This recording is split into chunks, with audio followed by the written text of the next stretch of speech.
Hey everybody, welcome to another episode of The Luckiest T-Shirt.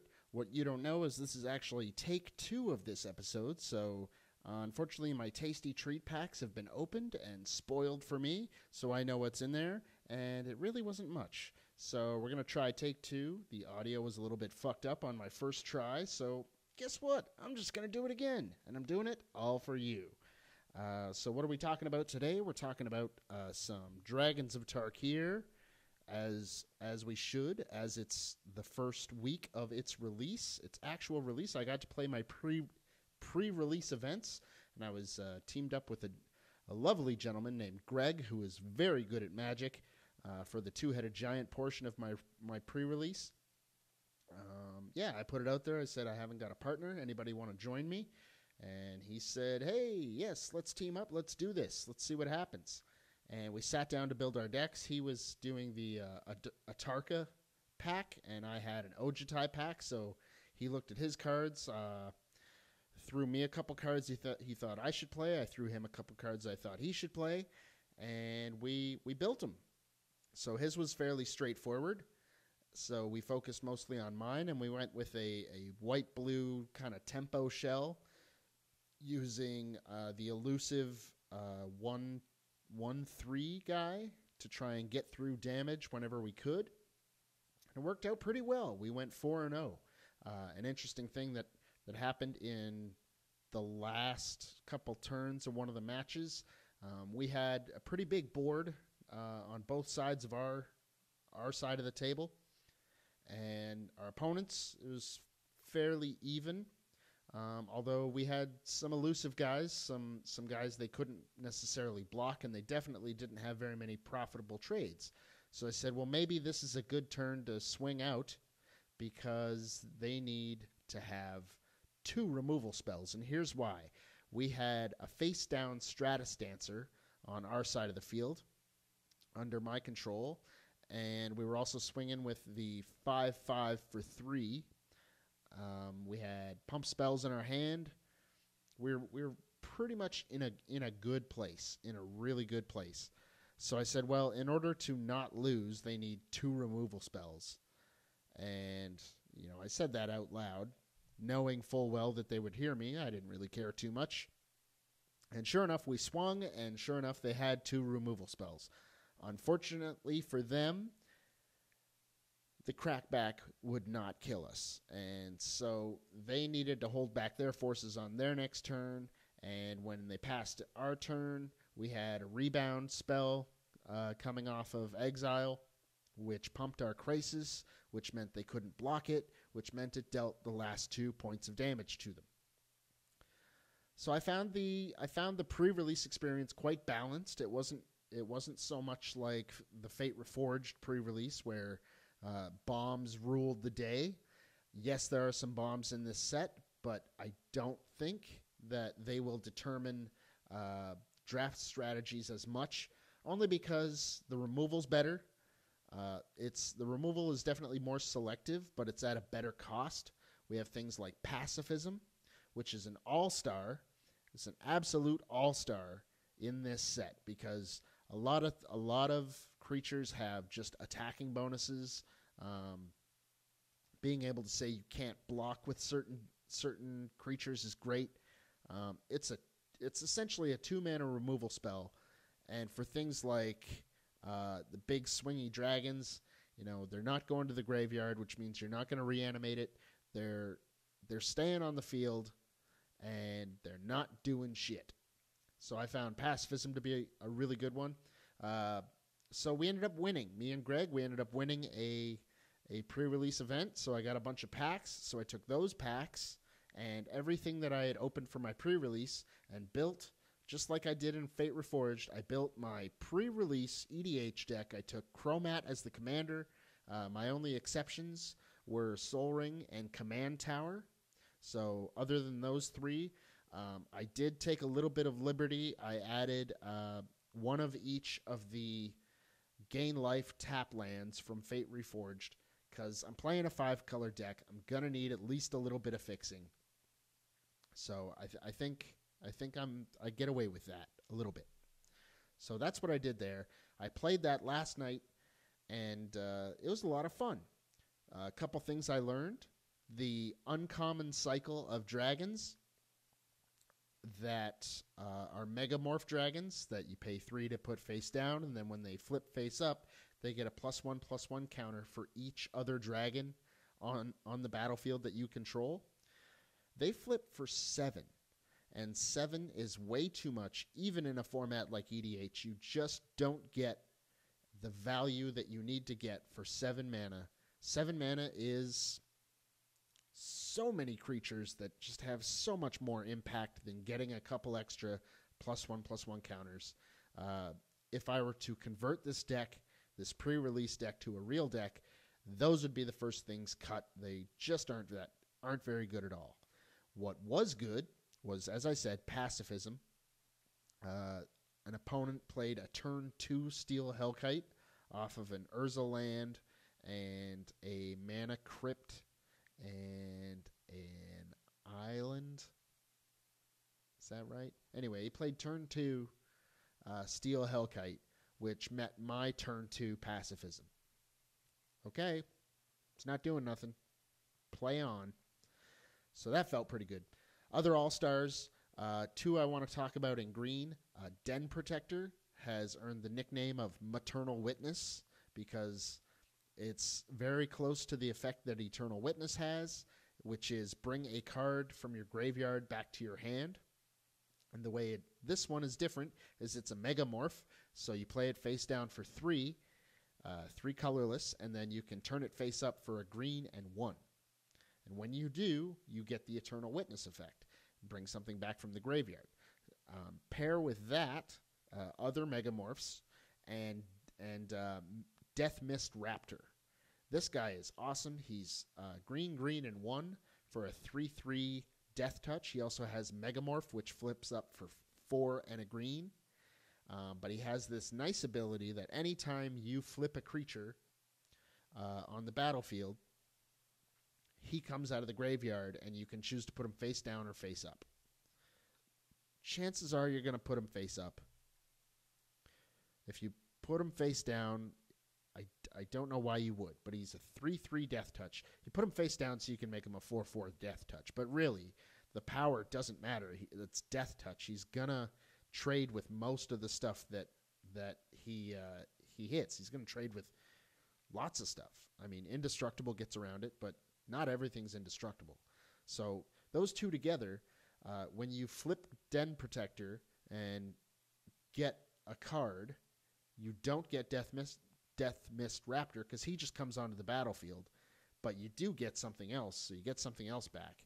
It's great. I love it. The other all-star was very much predicted.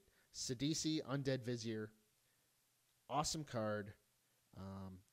I'm not the biggest fan of tutors, but this guy, he costs you enough that you can almost justify it.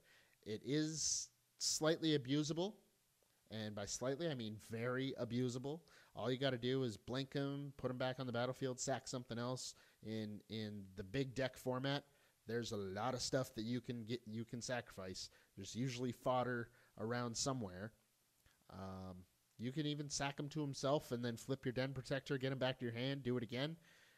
You can get multiple tutors out of this thing. Now, it does cost 5, but it is a 4/6 with Death Touch. Now, that's a big ass on a Death Toucher.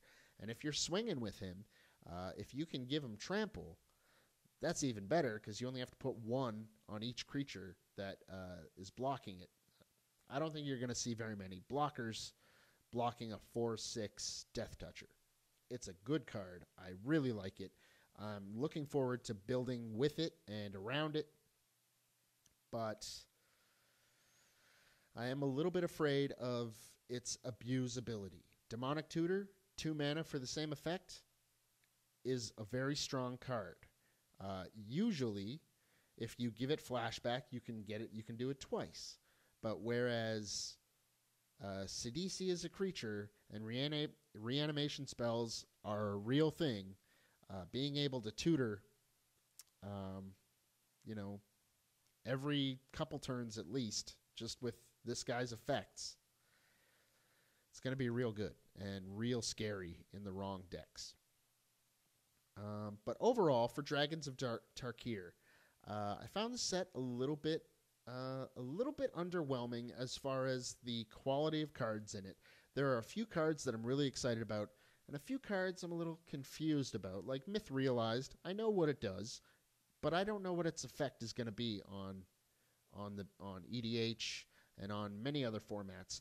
People are trying real hard to break that card, and they might do it. They just might do it. I'm really curious to see what kind of retarded effects come from this set.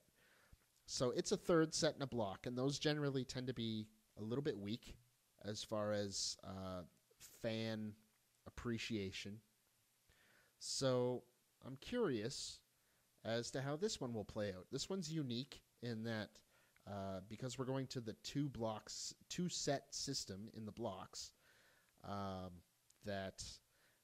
when Battle for Zendikar is released, I can't remember, we drop Theros, and then when the set after Battle for Zendikar is released, we're dropping Khans of Tarkir and Fate Reforged, but we keep Dragons of Tarkir.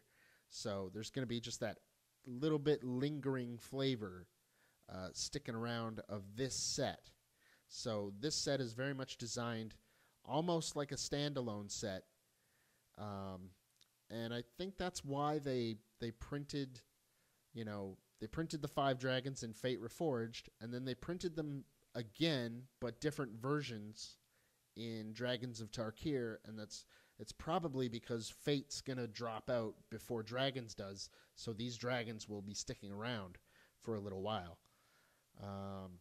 But, that third set exhaustion, so we had like Avacyn Restored. A lot of people, they didn't like drafting that set, even though there were a lot of really good bombs and some really good cards for EDH in there, like stupid Craterhoof Behemoth. Grizzlebrand was so strong, they just banned him. Just fuck him, he's gone. Avacyn Restored or Avacyn Angel. Fucking Avacyn. Makes all your stuff indestructible. Deadeye Navigator, busted card, can be taken advantage of 6 ways from Sunday. You can gang rape the fuck out of that card. That's probably inappropriate. Oh well. What else was there? The Soul Bond mechanic was interesting. It had Silverblade Paladin. So if you had Silverblade out, you could play something else and give it double strike. Or better yet, play out your threat first, then play out your Silverblade Paladin and kind of give that guy double strike haste kind of thing. Like if you can get him not summoning sick, then you're set. So then the next block we had Dragon's Maze, and Dragon's Maze suffered from trying to cram 10 2-color combinations into one small set. So it just ended up being this clunky, kind of no real rhythm. You only drafted 1 pack of it ever, and only for while that set was the newest. So a lot of people never really hooked on to cards in that set. Rarely do you see a Dragon's Maze card come up in your games. I don't recall very many. There might be one. I don't know.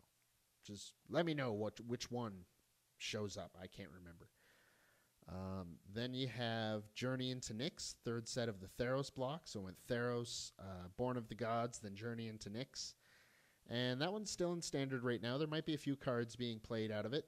But in general, not an amazing set. It had the Strive mechanic, which I haven't seen really make a splash in very many formats. It's basically, if you can't take advantage of it, like break it, then you just get this bonus if you have extra mana lying around that you can target more than one dude. But it also had Inspired, and Inspired is probably the most difficult mechanic to use and break. So Inspired was whenever this creature untapped, something happened. So you had creatures like King Makar, who was a 2/3 for 4. So his stats don't really, they're not good. Like he could have been a 4/4 for 4, would have been a lot better. But when he untaps, you get to exile target creature, any creature you want, and if you do, you get a gold token that you can sack to have one of any color mana. So each time he untaps, you get to exile something, get your gold, use it to cast something else. So that's a lot of effects for one card, but at 2/3, you're not really going to be attacking with him too much. He doesn't have Death Touch or anything. He's just a 2/3, and his effect only happens when he untaps. So if you don't have haste, you play him. You wait a turn, you attack with him. If he survives, you wait a turn, then you untap and get rid of something. Now, I don't know about you, but in this format, you generally want to get rid of something right now. EDH, that is. And even in draft, you kind of want to get rid of something right now. In draft, they're going to have blockers. Draft is limited formats are centered around creatures for the most part, so they're going to have something to block it. And chances are they're going to have something to kill it. If they don't, great.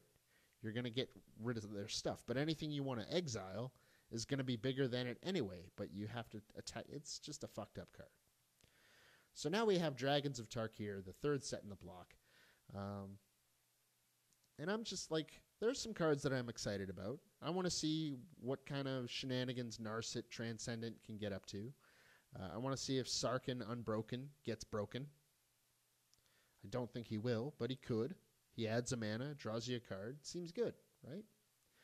I want to see if these big dragons, the new Atarka. I thought the original Atarka World Render, the one that when a dragon attacks it gets double strike, I fully expected to see that get busted right away. Given dragons double strike, given anything double strike, given more than one thing double strike is dangerous. So, I mean, pairing him up with Xenagos, giving him haste and +6/+6, and he gives himself double strike, and he already has flying and trample. That's a recipe for a very quick kill. But I haven't seen anybody trying it. I have it in one of my decks. I have a Xenagos deck, and I put him in. I just haven't had the opportunity to do it yet. So third set, I'm excited for Magic Origins, and I'm excited to try and draft this if I ever get the opportunity to. But, some good cards. They're okay. I'm not rushing out to buy boxes and boxes of it. There's no special lands in there, like the fetches aren't in there. But we'll see what happens. So next up, there was a conversation on the Luckiest T-Shirt Facebook group, which if you join and you're not a member, if you join that, if we hit 100 members, we're going to do a fun draw, and someone's going to get some cool shit. But there was a conversation started by a friend of mine named Jeremy. He asks, does combo equal degenerate? Is combo degenerate just by itself? So he says, in the spectrum of Magic that goes from aggro through control and combo, a deck can sit anywhere along that spectrum, right? It could be fully aggro, like all 1-drops try and kill you as soon as possible. Everything in the deck either burns your face or attacks you right now. To control, where I have one creature in the deck, or I have one way to kill you in the deck, and I just stall and prevent and draw cards until I get there. And when I do, it's going to take me another 7 turns to finish you off, but it's going to happen, right? To combo, it looked like I was doing nothing for the entire game, and bang, I win. So anywhere along that spectrum, does combo equal a degenerate deck? Now, here's my thing. I might get a little bit ranty here. I hope I don't. I don't care if I do. Some people like it. Now, combo is fine, but I would appreciate if I didn't see the same fucking one over and over and over again. Now, it could just be the play group that I'm in, but it's a pretty big play group, and we do play against a lot of different people. But I keep seeing the same things over and over again. So here's what I ask of people who play a combo. Play it a couple times. Your deck starts getting really consistent. That's the signal to move on. Try something else. Be creative. Stop bitching out and using the same fucking thing every time. And yes, I just called you a bitch. Because I think that's a bitch thing to do. That's just my opinion. I'm entitled to it. You're allowed to think I'm an asshole for calling you a bitch.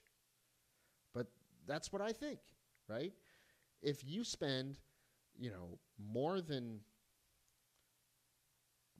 2 years playing the same combo, doing your deck does the exact same. I don't understand the entertainment value in that. It's like I'm playing Diablo 3, right? It's a little bit older of a game, and most people are done playing it. I've played through it once with one character. I'm on my second playthrough of it. And not because the game's amazing, but I'm trying to do stuff with a different character and see what other little advantages and see stuff I missed. Now, if I were to go through all the characters once and then go through all the characters again and beat the game 19, 20, 43, 62 times, I'm going to get pretty fucking bored of it. That's going to become more of a job than a game. So that's the part I don't get, is how you can play the same thing for so long. And what's ended up happening is because that deck has performed so well and been so consistent against the wide variety of decks that it plays against, other people are saying, well, I can only win if I play that. And wasn't that the Arcbound Ravager Darksteel deck thing? That you couldn't win?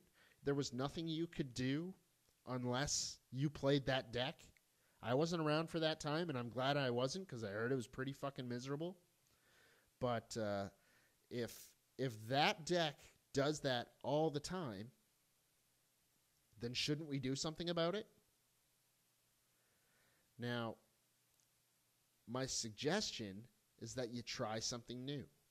We've all seen flash in Avenger on the end step, play Crater Hoof on my turn, swing, everybody's dead. We've all seen it.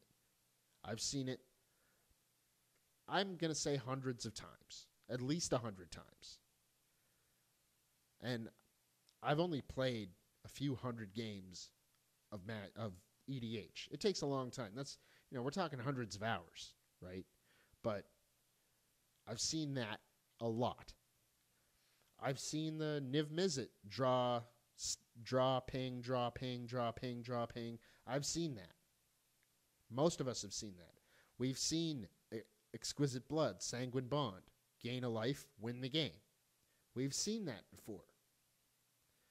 So why not try something we haven't seen yet? Build something we've never seen. I played a Super Friends deck, and my most epic play was turn 3 Tameo Emblem. This is my one of my favorite plays that I've ever made. It was turn 2 Doubling Season, turn 3 Tameo Emblem. Okay, what's everybody going to do now? I did that once. I played the deck a couple more times. Of course, that never happened again, although I did Doubling Season Ultimate a couple other Planeswalkers. I did it. Congratulations. Took the deck apart. Let's try something else. I've done the Rune, infinite mana, infinite blink my creatures for whatever enter the battlefield effects. I've done it. The deck is no longer together. I don't need to play the same thing all the time. And I don't think anybody else should either. I don't understand what the entertainment value is in that. So here's what I've done. I've set myself a goal, and here's the goal, and I'm calling out rug players, specifically teamer players, red, blue, green players. I'm calling you out. If you continue to play these repetitive combos that aren't necessarily degenerate, but we've seen them before, you sit down with me. I'm going at you first, and I'm going to be convincing the other two players to do the same, and it is arch enemy until you are dead. it sounds like big words, and I'm trying not to utter threats. It's a fun game. I want everyone to have fun, but playing these same combos over and over again is not fun. It's like losing to the same boss every time. Because what happens is we get you down to 5 life, and then we start changing direction because, okay, well, we'll handle that, right? We still want you to play. But no, from now on, you're at 5, I'm going at you. If you're at 0, I'll take a break, right? So that's my goal from now on. It could be your goal too. Take it on. Team or player at the table, that's the first guy out. It sounds nasty, but I think it's the only way that we can get them get these guys, the couple guys that I'm talking about, off of these decks.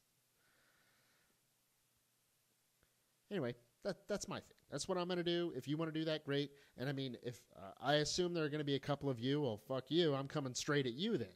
And I get that. And I will do my best to defend myself.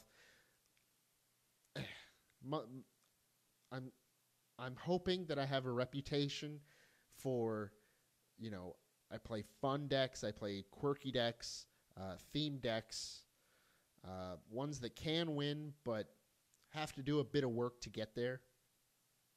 So we can all I sacrifice my own deck so that we can all have a good game. But there's always that one player at the table. He's not playing that way. He wants this game over, or he wants to farm. He wants to control the game so he can farm achievements, other spiky ways to do it. No, I'm going straight at you now because I have to. But I'm not playing red, blue, green. I'm going to find other colors to do it with. I'm going to find different ways to do it with. If I killed you with this guy this week, I'm going to kill you with a different guy next week. And if you guys keep playing these same decks, that's what's going to happen every time we sit across from each other. Sorry, dude. Play something else. Try something else. I'm begging you. That's it. So for an upcoming episode, I had this idea. If you've seen any of the Comedy Central roast programs, they've roasted guys like James Franco. They've roasted it was an old thing that they used to do with like the Rat Pack. They would roast each other. They've roasted Hugh Hefner. They've roasted William Shatner, Roseanne Barr, and most recently they roasted spoiled little dipshit Justin Bieber. And man, it was actually pretty good. It was really awkward because it started out, he was laughing and happy, and as the evening went on, he got a little bit more like, I'm kind of offended. That was funny, and his dick sucks up into his body, and he actually has the vagina that they're all telling him he has. Fuck that kid. And what was really awkward is most of them didn't know him, right? Lots of these roasts, they get, at least acquaintances, people they've met before to come up and, give them the old what for. There's usually a best friend or two, like Seth Rogen was James Franco's head roaster. And they're friends. That makes sense. They've worked on movies together. They've hung out. But Kevin Hart was Justin's roaster, his roast master. I don't think they know each other. But then they had guys like Hannibal Buress. Jeff Ross is always there. And Hannibal Buress gets up there. He's like, I don't know you, and I hate your music. But I want to thank you because this is a really good opportunity for me, right? It's just awkward, and then because they're supposed to like make fun of him for a few minutes and then say, hey, I love you, man. But they don't love this kid. He's a fucking dipshit. So my idea, I want to roast Jace Beleren, the spoiled little brat of Magic the Gathering. I want to roast him, and I want your help. So if you know any good Jace Beleren jokes, send them to luckiesttshirt@gmail.com. Don't post them on the Facebook group. Don't comment on the video. Just send them there. We'll make a show out of it. We'll make it fun. All right? Until then, I want you to have fun with it. Cheers.